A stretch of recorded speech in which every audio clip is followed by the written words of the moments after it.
أن لا إله إلا الله وحده لا شريك له وأشهد أن محمدا عبده ورسوله ثم أما بعد.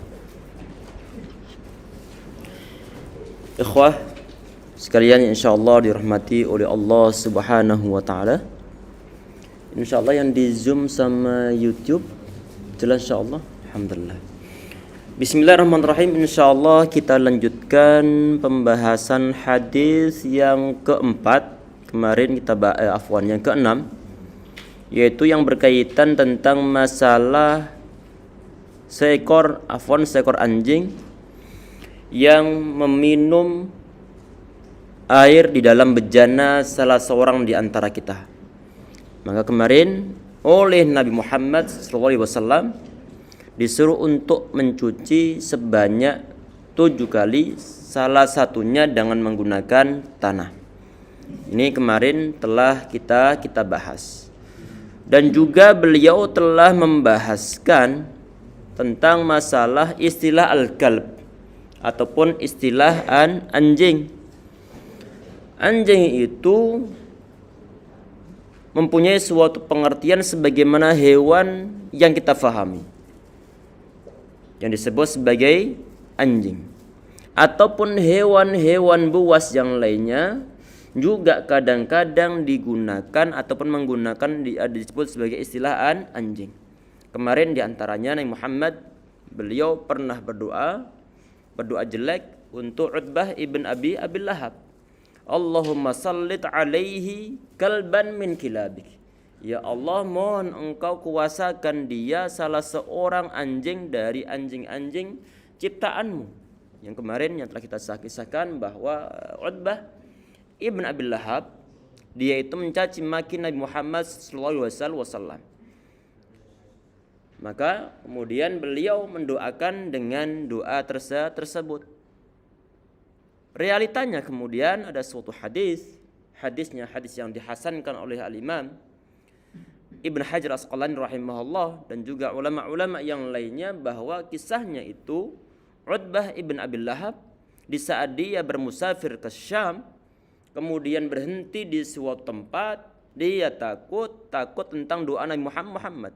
Kemudian teman-temannya menghibur, udah di sini kami menjaga engkau. Akhirnya kemudian Utbah ditaruh di tengah-tengah tempat mereka. Tahu-tahu kemudian ada seekor singa yang mengambil Utbah tersebut, menculiknya. Artinya di sini Muhammad beliau berdoa, Allahumma sallit alaihi kalban min kilabik, atau kama qala alaihi salatu wassalam. Ya Allah, mohon engkau kuasakan dia seekor anjing dari anjing-anjing ciptaanmu. Di sini ada kata kalb ada seekor anjing. Tetapi yang ternyata yang datang adalah seekor harimau ataupun seekor singa. Oleh karena itu kata para ulama bahwa kadang-kadang istilah kalb ataupun anjing ini juga disematkan ataupun diistilahkan untuk hewan-hewan buas pada umumnya. Tetapi yang dibahas di sini ini yang menyangkut masalah bejana yang airnya kemudian diminum oleh anjing, yang sampai kemudian dicuci sebanyak 7 kali. Salah satunya dengan menggunakan tanah, itu adalah untuk anjing al-ma'ruf ataupun anjing yang kita ketahui. Walaupun toh ada sebagian kecil dari sebagian ulama yang mengatakan bahwa ini adalah mencakup semua binatang buas, tapi yang sahih ini adalah hanya khusus untuk anjing yang dikenal oleh umat manusia. Allah alam. Kemudian di poin berikutnya ya ikhwah, di poin berikutnya yang kemarin belum kita bahas ataupun belum kita bacakan kitabnya. Di sini beliau mengatakan, wa fihi dalilun ala annahu la yakfi fi ghasli najasatil kalbi illa sab'un ihdahunna bit-turab. Dalam hadis tersebut terkandung suatu pengertian bahwa kalau ada suatu bejana yang dijilat ataupun mungkin airnya diminum oleh seekor anjing, maka kata beliau di sini la yakfi fi ghasli najasatil kalbi, maka tidak cukup dalam membasuhkan najisnya anjing tersebut kecuali illa sab'un, kecuali dengan 7 cucian ataupun 7 basuhan. Ihdahunna biturab. Salah satunya dengan menggunakan tanah. Ini disampaikan oleh beliau. Falau ghasala aqalla min sab'in, kalau seandainya ada yang mencucinya cuma ataupun kurang dari 7.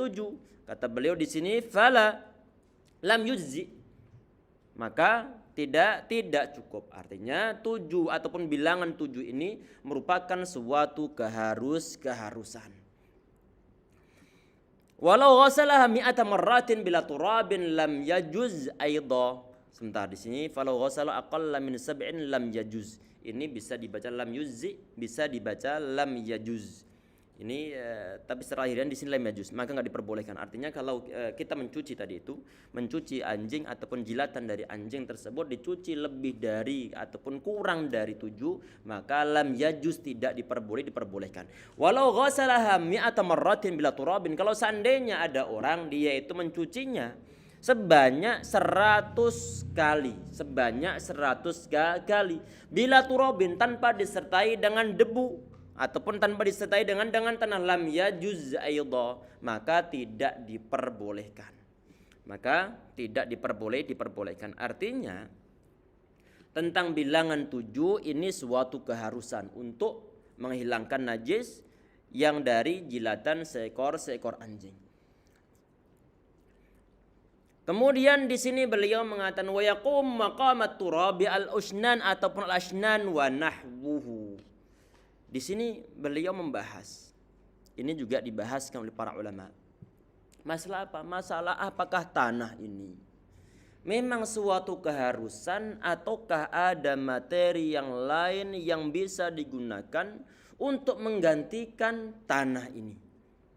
Di sini ikhwah sekalian, ini ada khilaf di antara para ulama. Ada ikhtilaf di antara para ulama tentang penggunaan selain debu untuk menghilangkan najis anjing tersebut. Di sini kalau kita perhatikan, beliau ini basic beliau ataupun Syekh As-Sa'di rahimahullah, basic beliau itu adalah bermadzhab Hambali. Beliau bermadzhab Hambali. Termasuk basicnya Syekh Ibnu Utsaimin rahimahullah, beliau basicnya adalah bermadzhab Hambali basicnya, walaupun toh nanti di akhir-akhir kemudian beliau mempunyai pilihan tersendiri. Tapi basic beliau ataupun di saat beliau awal mempelajari fiqih itu adalah mazhab Hambali. Karena di antara guru beliau adalah Syekh As-Sa'di rahimahullah ini. Kita perhatikan di sini. Beliau mengatakan wa yaqumu maqamat turabi al-usnan ataupun asnanu wa nahwuhu. Tanah dapat digantikan posisinya dengan menggunakan usnan. Usnan itu apa? Kita perhatikan yang kebetulan online, ini ana menyertakan gambarnya mungkin. Ini namanya usnan, yang kebetulan mungkin di sampingnya lagi nyimak online, ini ada gambar usnan. Usnan itu sejenis tanam-tanaman yang digunakan oleh orang-orang zaman dahulu, untuk ataupun digunakan suatu fungsi sebagaimana sabun di zaman kita saat ini. Allahu a'lam Indonesia ada ataukah enggak ada, tapi sepertinya di sawah-sawah ada ini. Sepertinya Allahu a'lam. Enggak tahu juga namanya apa, cuma dari segi bentuknya ini sepertinya pernah kita lihat kita. Yang hidup di kampung-kampung insyaallah mengetahui yang model-model begini. Tapi enggak tahu kita artinya apa namanya apa. Cuma itulah gambarnya. Al-usnan di sini ya ikhwah sekalian, ini kalau di istilah ilmiahnya ini Said Lizia Rosmarinus. Said Lizia Rosmarinus. Ini mungkin ataupun mungkin tanaman sabun. Ini orang-orang zaman dahulu, khususnya orang-orang Arab, di saat mereka itu zaman-zaman tersebut belum ada sabun, mereka diantaranya menggunakan usnan ini. Menggunakan usnan. Ini masyhur di kalangan mereka. Mungkin mbah-mbah kita Allah alam dulu menggunakan apa? Tumbuhan juga kan ya? Apa namanya? Apa? Kalau untuk batik itu Rerak. Bahasa mana itu? Masya Allah.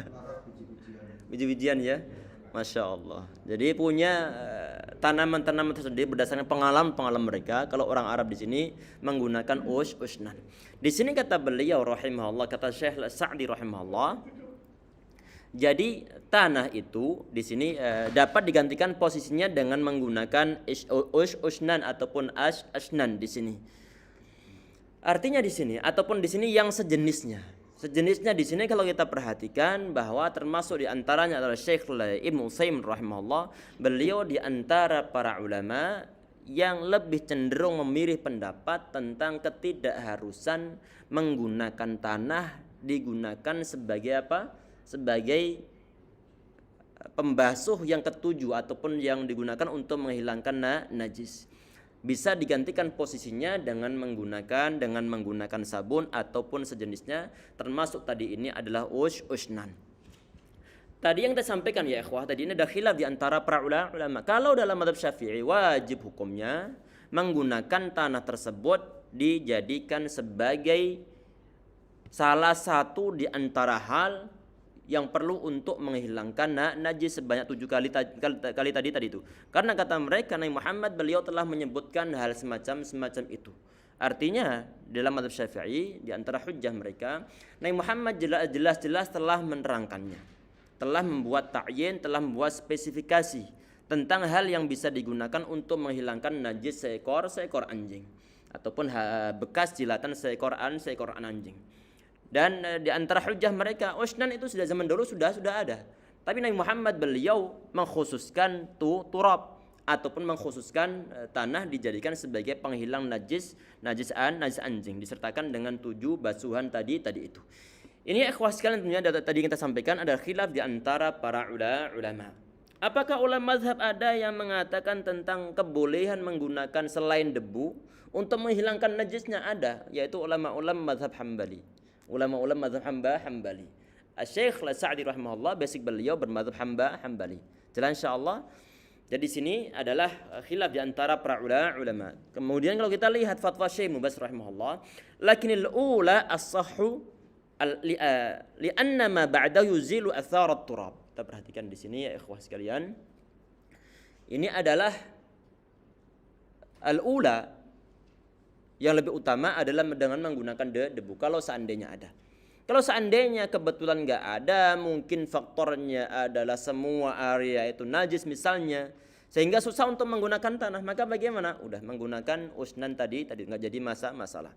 Ini adalah disampaikan oleh Syekh Ibnu Baz rahimahullah. Kemudian di poin berikutnya, Di poin berikutnya beliau mengatakan wa qauluhu ulahunna hadza lil istihbab. Perkataan Rasulullah sallallahu alaihi wasallam ulahunna di sini ini yaitu basuhan yang pertama. Hadza lil istihbab. Ada kata-kata dalam hadisnya tentang adanya basuhan yang pertama ihdahunna atau ulahunna biturab. Yang pertama adalah dengan menggunakan debu atau menggunakan tanah. Ini adalah lil istihbab, adalah dalam rangka suatu kesunahan. Wa fi riwayatil ukhra, dan dalam suatu riwayat ihdahunna ada kata-kata ihdahunna. Kalau ihdahunna berarti adalah salah satunya. Tidak harus pertama, tapi di antara 7 basuhan tersebut ada yang disertai dengan tanah. Kemudian au ukhrahunna, ada sebagian riwayat au ukhrahunna. Ukhrahunna ini adalah yang terakhir, berarti setelah nanti misalnya di sini ada suatu bejana. Bejana ini kalau ukhrahunna nanti yang terakhir dan menggunakan tanah itu adalah setelah dicuci pertama kemudian dibuang airnya. Cuci pertama dibuang airnya sampai sebanyak 6 kali. Baru kemudian yang terakhir ini dengan menggunakan tanah di tempat yang terkena najisnya kemudian dioles-oles dengan menggunakan tanah. Di sini sebagian ulama ya ikhwah, mereka mengatakan berdasarkan hadis-hadis yang sahih tentunya yang paling kuat itu adalah debu tersebut ditaruh di bagian pertamanya. Karena Nabi Muhammad SAW ataupun hadis yang berkaitan tentang masalah ulahunna itu adalah mukharrajah fi sahihain yang terdapat dalam hadis Al-Bukhari sama Muslim. Walaupun toh nanti tidak menafikan boleh di tengah ataupun di terakhirnya. Apakah ada suatu hikmah yang lainnya? Iya, ada suatu hikmah yang lainnya. Kenapa kok mesti ataupun kenapa kok lebih mengedepankan tanah tersebut ditaruh di bagian pertama Di antara alasan yang lainnya adalah saat tanah ini ditaruh di bagian terakhir, tanah ditaruh di bagian yang ketujuh, otomatis nanti yang terakhir itu adalah bekas dari tanahnya. Jelas ya? Kalau tanah tersebut ditaruh di bagian pertama, maka wadah yang ditempati air tersebut sudah dalam keadaan kinclong lagi. Jelas? Sedangkan kalau nanti debunya ataupun tanah ditaruh di bagian terakhir, maka nanti perlu lagi untuk dihilangkan dengan tambahan yang ketujuh. Kemudian yang berikutnya, tadi ini termasuk disampaikan oleh Syekh Mubaz rahimahullah. Beliau di antara para ulama yang mengikuti ataupun yang mengambil pendapat bahwa yang lebih utama itu adalah kalau tanah ditaruh di bagian pertama. Tanah ditaruh di bagian yang pertama. Kemudian di poin yang berikutnya, waqalu fi hadis Abdullah bin Mughaffal radhiyallahu anhu. Dan dalam hadisnya Abdullah bin Mughaffal ada kata-kata wa'afiruhu thaminata biturab. Kita perhatikan di dalam hadis ini ya ikhwah. Ini ada penambahan ataupun dalam sebagian riwayat ini yang berisi idza walaghal kalbu fil ina'i faghsiluhu sab'an.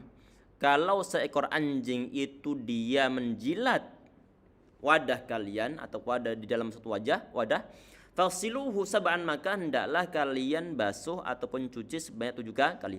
Wa'afiruhu bi athaminata biturab. Ada kata-kata terakhir wa'afiruhu thaminata biturab. Di sini gosoklah yang ke-8 itu dengan menggunakan debu. Kita perhatikan di sini ya ikhwah. Ini kata beliau penambahan wa'afiruhu athaminata biturab, penambahan yang terakhir ini kata beliau ini adalah syadz, adalah syadz. Berarti nanti kalau syadz di sini ini termasuk dalam suatu hadis unsurnya adalah ada unsur kelemahan di sana. Kalau yang dimaksudkan dengan syadz di sini ini adalah istilah ulama-ulama hadis, maka yang dimaksudkan adalah mukhalafatus thiqah biman ataupun liman awsaqu minhu, yaitu ada seorang yang thiqah, dia itu periwayatan hadisnya menyelisihi para perawi thiqah yang lainnya. Ataupun nanti satu perawi yang thiqah menyelisihi para perawi thiqah yang lainnya. Ini adalah pengertian dari suatu syadz. Artinya kalau nanti ada suatu hadis dia masuk dalam kategori hadis yang syadz, maka dimasukkan dalam kategori hadis yang lemah. Kategori hadis yang lemah. Kata beliau di sini hadza syadzun. Penambahan wa'afiruhu atsaminata biturab ini adalah syadz. Fala yukhadhu bihi wa yatruku ataupun yutrakul mutawatir. Maka enggak diperbolehkan mengambil yang syadz di sini kemudian malah meninggalkan hadis yang mutawatir. Wa yahtamilu annahu udda ataupun annahu adda turabal musarra fi ihdal ghasalati ghaslatan wahidah. Di sini dan dimungkinkan bahwa 8 basuhan tersebut ataupun basuhan yang ke-8 tersebut itu adalah debunya itu dihitungkan dalam hitungannya ataupun dihitungkan dari penghitungan tersendiri. Ini disampaikan oleh beliau di dalam poin-poin ini.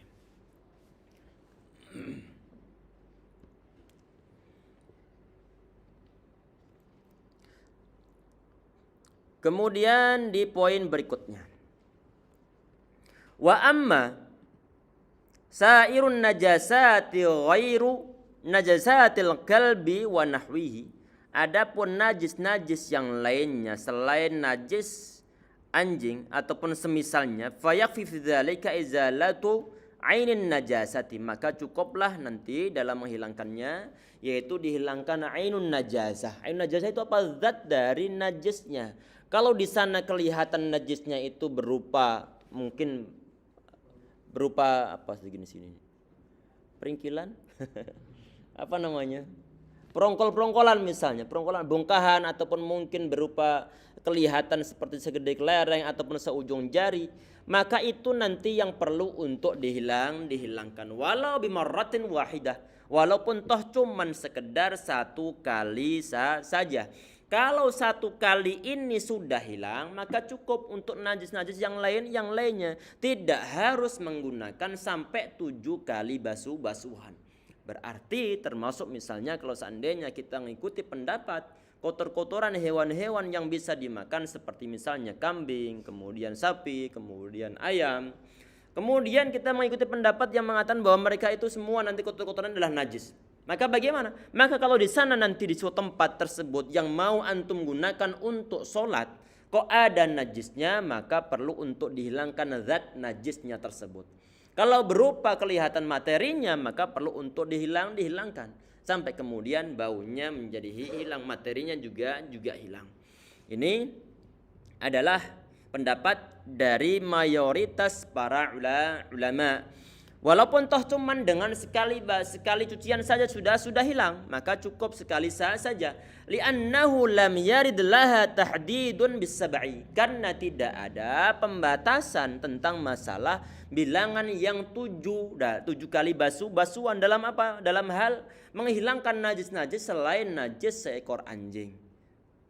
Berarti termasuk nanti walaupun toh misalnya najisnya, babi itu lebih dahsyat daripada anjing, berhubung untuk penghilangan najis yang sebanyak 7 itu tadi itu hanya ada dalam menghilangkan najisnya seekor anjing, maka babi pun tidak perlu untuk dibasuh sebanyak 7 kali. Walaupun toh ada memang sebagian ulama yang mengatakan perlu untuk 7 kali juga, tapi yang lebih sahih menurut jumhur ulama adalah itu khusus untuk anjing saja. Sedangkan najis-najis yang lainnya tidak perlu untuk sampai dihilangkan ataupun dicuci sebanyak 7 kali. Wa li'annahu thabata fi ghasli najasatil ardi annahu yakfi marratan wahidah. Kita perhatikan di sini kata beliau,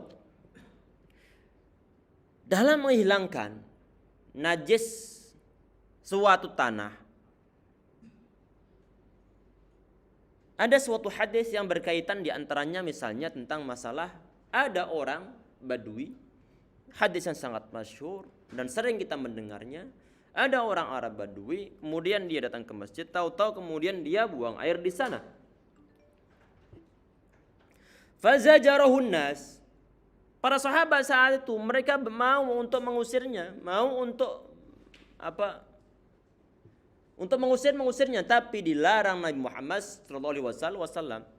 Nabi Muhammad beliau hanya meminta untuk didatangkan ataupun diambilkan bidalwin zanuban minal ma, hanya mau diambilkan 1 timba air saja. Kemudian diapakan? Kemudian disiram sekali. Sudah cukup. Ini artinya bahwa dalam penghilangkan najis tadi itu, najis yang berada di atas tanah cukup sekali saja, tidak sampai kemudian diharuskan menghilangkan dengan cara menjadikan basuhan sebanyak 7 kali. Tadi ini hadisnya adalah hadis yang sahih yang berkaitan tentang masalah kejadian yang dilakukan oleh orang Badui ini. Hanya cukup tadi itu cara mensucikannya adalah dengan menggunakan air yang disiramkan. Akhirnya kemudian nanti merasa fa'uriqa alaih. Kemudian di poin berikutnya beliau mengatakan wa kadzalika warada fi ghasli damil haid. Begitupun ada suatu hadis yang berkaitan tentang masalah membasuh ataupun mensucikan ataupun mencuci darah haid.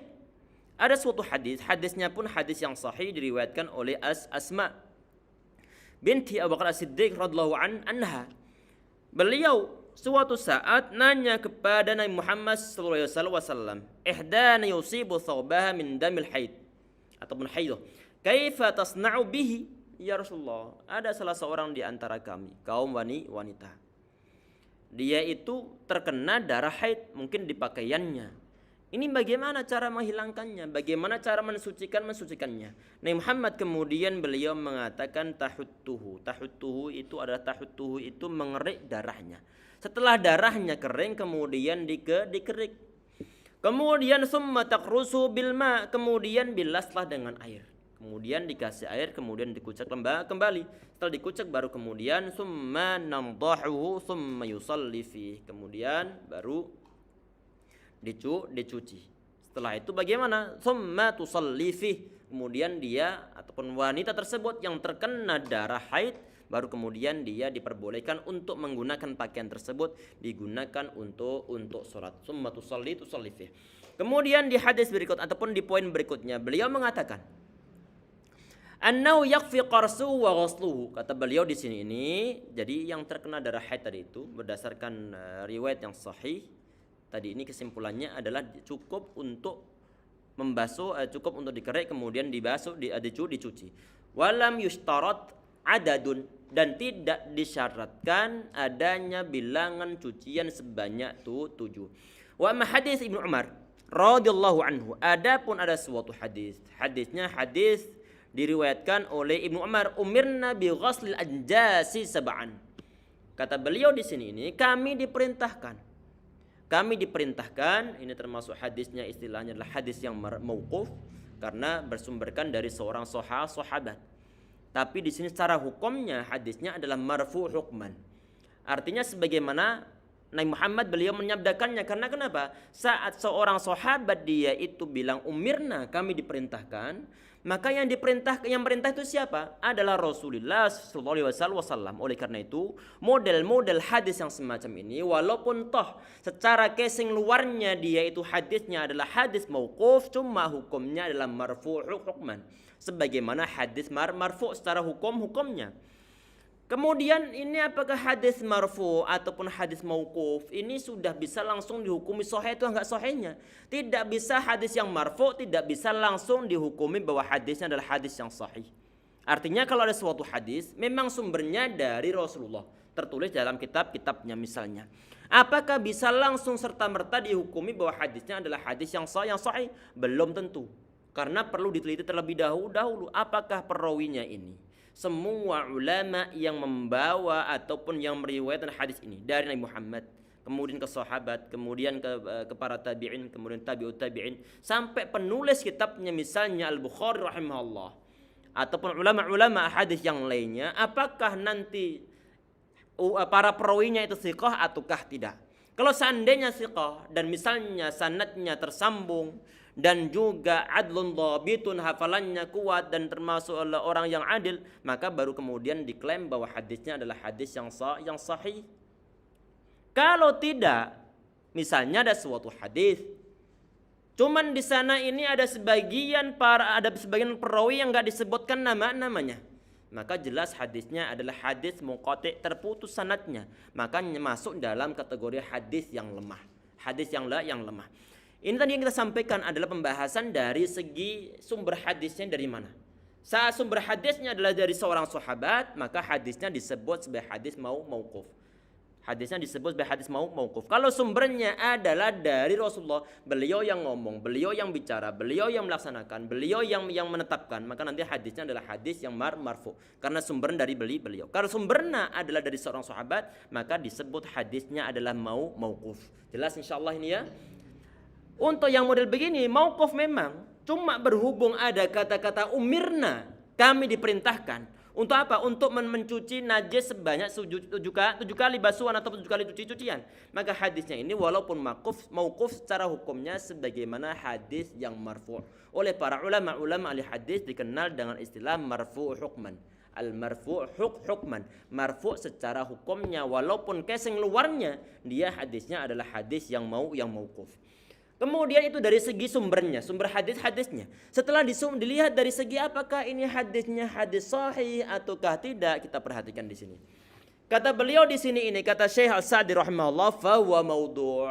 Hadisnya ini adalah hadis yang maudhu', hadisnya hadis palsu. Kalau hadisnya adalah hadis palsu, maka jelas dia bukan sabda Rasulullah sallallahu alaihi wasallam. Dalam hadis ini, tadi pengertian bagaimana? Umirna bi ghaslil anjasi sab'an. Kami diperintahkan untuk mencuci najis sebanyak 7 kali. Misalnya ada kotoran cicak. Kita wajib mencuci sebanyak 7 kali. Terkena kotoran ayam, maka wajib mencuci sebanyak 7 kali. Terkena cipratan air kencing misalnya, maka wajib hukumnya untuk mencuci sebanyak 7 kali. Ini hadisnya adalah hadis maudhu'. Hadisnya adalah hadis yang palsu. Berarti tidak perlu nanti untuk memaksakan diri mencuci najis sebanyak 7 kali. Kecuali tadi itu adalah najis seekor anjing. Sedangkan najis-najis yang lainnya asalkan za ataupun ainun najasah, asalkan materi ataupun mungkin zat najisnya itu hilang, maka cukup sekali saja.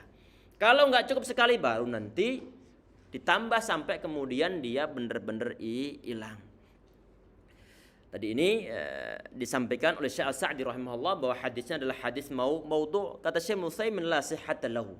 Istilah beliau. Hadis ini la sihhata lahu, enggak sahih, enggak. Tidak ada kesahihannya. Kata Syekh Al-Albani rahimahullah la asla lahu, enggak ada sumber-sumbernya. Artinya hadis ini tidak didapatkan dalam kitab-kitab hadis yang mu'tabarah.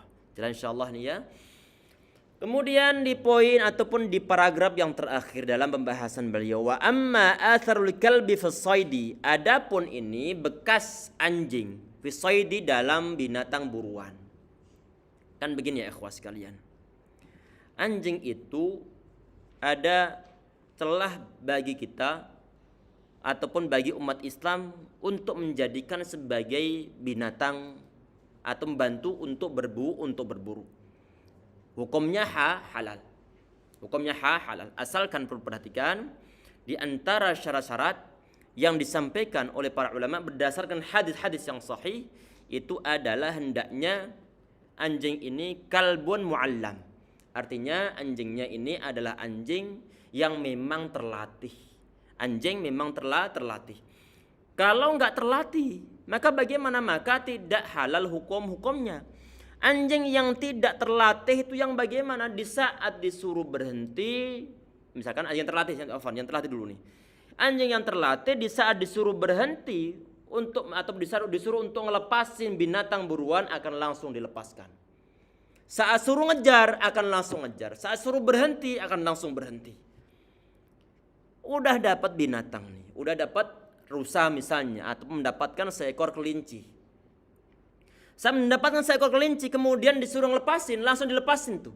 Tapi kalau disuruh ngelepasin kok masih malah dibawa kabur, dimakan sendiri, berarti ini termasuk binatang buruan yang haram hukumnya. Haram untuk dimakan, nggak diperbolehkan untuk dimakan, karena syaratnya tidak terpenuhi. Tadi ini hadisnya adalah hadis yang sahih. Ini adalah termasuk dari jumhur ulama, mayoritas para ulama, karena di suatu hadis memang Nabi Muhammad beliau mengatakan idza arsalta kalbakal muallam, kalau engkau itu melepaskan anjing terlatihmu, faqatala, kemudian dia sampai membunuh binatang buruannya, fakul, maka engkau makanlah itu binatang buruan yang habis dikejar-kejar anjing kemudian mati, kemudian makanlah, hal hukumnya. Wa idza akala fala ta'kul, kalau dia sampai makan nih anjingnya sampai makan, tidak sekedar digigit, tidak sekedar melumpuhkan saja, maka fala ta'kul, maka jangan engkau makan. Fa inna mamsakahu ala nafsihi, karena dia itu saat dia itu menangkap, itu nangkap untuk diri sendiri. Bukan nangkap untuk majikannya. Kalau bukan nangkap untuk majikannya, maka tidak dihalalkan untuk dimakan binatang buruan tersebut. Yang kedua adalah saat dia mau melepaskan, dia menyebutkan nama Allah Subhanahu wa taala. Ini sebelum kita bahaskan, karena perlu menyebutkan di sini biar nanti enggak terjadi suatu kemuskilan.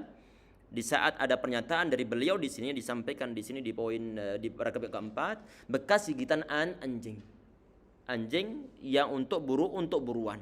Syarat yang kedua adalah sebelum dia itu melepaskan ataupun bisa melepaskan atau melepaskan anjing yang terlatih tadi itu, dia hendaknya menyebutkan nama Allah Subhanahu wa taala.